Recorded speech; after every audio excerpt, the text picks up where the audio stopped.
La naissance d'un bébé est l'un des plus grands cadeaux que la vie peut offrir. Le voir pousser dans le ventre, naître, grandir et devenir ensuite adulte est la chose la plus inouïe qui puisse arriver à un couple. Mais lorsque l'enfant naît avec une malformation, ce qui devait au départ être un heureux événement, se transforme rapidement en un réel cauchemar. Installez-vous confortablement car aujourd'hui, vous verrez encore une fois que la vie peut être plus surprenante, plus imprévisible et plus incroyable que vous ne le pensiez. Et si vous ne croyez pas au miracle avant, vous allez vite changer d'avis. Si cette vidéo vous plaît, n'oubliez pas de mettre un pouce bleu, de vous abonner à la chaîne et d'activer la cloche pour recevoir toutes les notifications. C'est parti. Regardez ce petit visage angélique. Il est beau, n'est-ce pas? Eh bien, figurez-vous que cet enfant aurait pu ne jamais voir le jour si sa mère n'avait pas écouté son instinct maternel. Voici l'histoire de Noah Wall, le bébé miracle. Un fœtus pas comme les autres. Shelley et Rob Wall sont originaires d'Abbeytown, un village situé dans l'état de Cumbria dans le nord de l'Angleterre. En 2011, le couple attendait avec impatience la venue de leur enfant, mais la famille a malheureusement été frappée par un drame. Le médecin qui suivait la grossesse de Shelley leur a annoncé un jour que leur fœtus n'était pas un fœtus comme les autres. Les échographies et radiographies effectuées sur la femme enceinte ont en effet montré que ce dernier souffrait d'une anomalie sévère.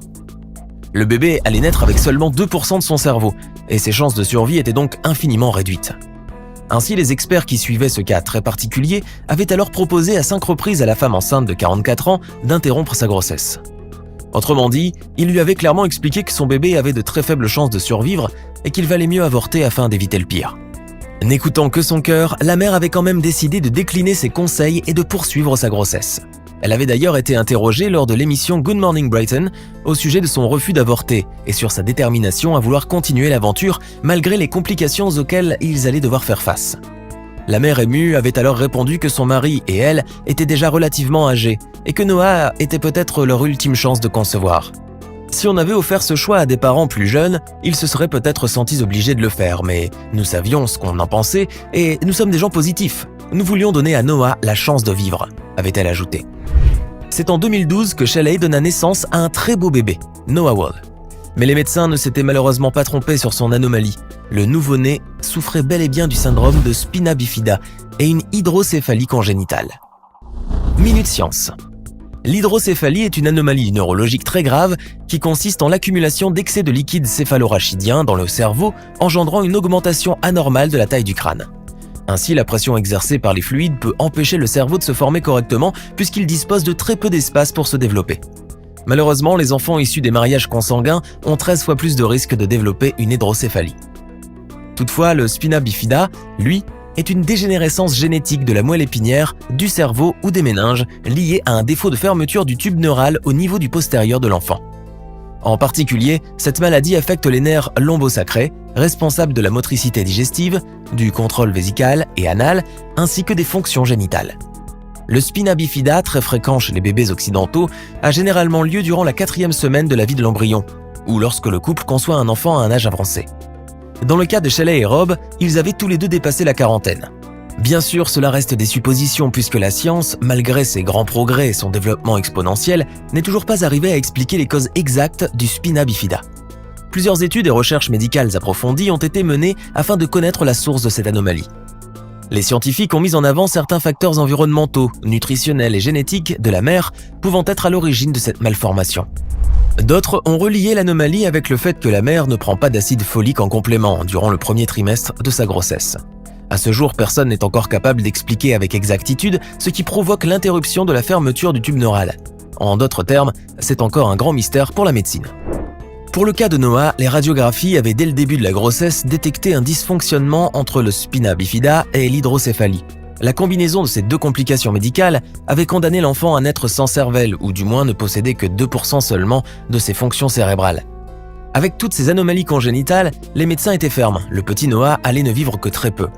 Ne voulant donner aucun espoir aux parents, le corps médical a conseillé à ces derniers de se préparer à la plus dure des séparations. Quand la réalité dépasse la fiction. Bien sûr, vous vous doutez bien que la nouvelle eut à l'époque anéanti le couple, qui n'avait pas encore eu le temps de jouir de ce bonheur de devenir parent.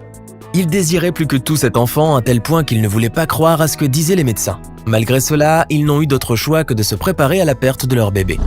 La maman avait confié qu'ils avaient, dès la naissance de Noah, commencé à organiser ses funérailles. Ils avaient même acheté un petit cercueil. Les médecins avaient bien souligné que les chances de survie du bébé ne s'étaleraient ni sur des mois ni sur des années, et il s'agissait en réalité de jours comptés. Dès la naissance, Noah avait subi une opération durant laquelle on lui avait fermé la plaie ouverte qu'il avait dans le dos. On lui avait également installé un shunt, une sorte de dispositif visant à assécher le liquide qui était présent dans le cerveau. Après un long moment angoissant, passé en soins intensifs, les parents avaient ramené leur enfant à la maison et l'avaient couvert d'amour à longueur de journée. Et c'est là que le miracle s'est produit. Aussi incroyable que cela puisse paraître, et contre toute attente, le petit Noah a continué à grandir. Son cerveau avait suivi et s'était mis à son tour à augmenter de volume au fil du temps. C'est ainsi que son nom a été reconnu comme cas exceptionnel d'enfant né sans cerveau dont le développement physique et intellectuel a continué sa progression. Une évolution impressionnante. À l'âge de 3 ans, une tomodensitométrie du cerveau de Noah a montré que celui-ci avait atteint 80% de la taille d'un cerveau normal d'enfant. 3 ans plus tard, le petit Noah était capable de parler, de marcher et de jouer. Mieux que ça, le développement du petit battant avait suivi un cours plus que favorable selon ce médecin. Il faut dire que la famille de Noah y était pour quelque chose. Ses parents l'avaient beaucoup aidé, notamment en stimulant au maximum son cerveau afin de contribuer à son développement sur le plan neurologique. La docteure Claire Nicholson, l'un des neurochirurgiens qui suit Noah à l'hôpital pour enfants de Newcastle, l'a décrit comme un garçon remarquable avec des parents remarquables. C'est le moins que l'on puisse dire, il faut avoir un herculéen courage. Noah est décrit comme un petit garçon toujours souriant, qui donne et reçoit beaucoup d'amour et d'empathie. Avec le temps, il a appris à lire, à écrire et à compter un peu comme tous les petits garçons de son âge. Même s'il a dû subir plusieurs opérations, le développement de son cerveau a dépassé les plus folles espérances. C'est à peine croyable. Un cas exceptionnel expliqué par la science. Si le cas de Noah est considéré comme un cas exceptionnel, c'est parce que tout le monde pariait que l'enfant allait succomber quelques jours après sa naissance. Les tests et les rayons X avaient à l'époque montré que dans le crâne du bébé, il y avait un excès de liquide, largement au-dessus de la quantité de matière grise normale. Son crâne avait à peine la taille d'un pamplemousse. Dans des cas pareils, les statistiques sont formelles. Les enfants dotés de cerveaux anormalement sous-développés finissent toujours par décéder après leur naissance, et les bébés nés avec des problèmes neurodéveloppementaux graves atteignent très rarement l'adolescence. Mais ce qui fait que Noah est un petit garçon miraculé, c'est le phénomène de plasticité neuronale. Ce terme médical désigne la capacité du cerveau de se modifier, de créer, défaire ou réorganiser les réseaux et les connexions de ses neurones. Le cerveau est également capable de s'adapter physiquement à n'importe quelle situation et à se développer de manière à assurer la survie. Il ne s'agit pas pour lui de contenir le plus grand nombre de neurones, mais surtout de les organiser de la meilleure manière. C'est une sortie de programme informatique dont dispose naturellement chacun de nous. Ceci nous permet de faire face à chaque fois à des problèmes totalement nouveaux. C'est un fait qui montre, une fois de plus, le caractère incroyable du corps humain et l'extrême complexité du cerveau. Noah Wall n'est pas le seul enfant à être né avec des malformations cérébrales. Dans l'État de Virginie aux États-Unis, une petite fille nommée Michelle Mack est née avec un demi-cerveau. Le plus surprenant dans l'histoire de cette petite, c'est que son anomalie n'a été détectée que lorsqu'elle avait 27 ans, après avoir mené une vie absolument ordinaire.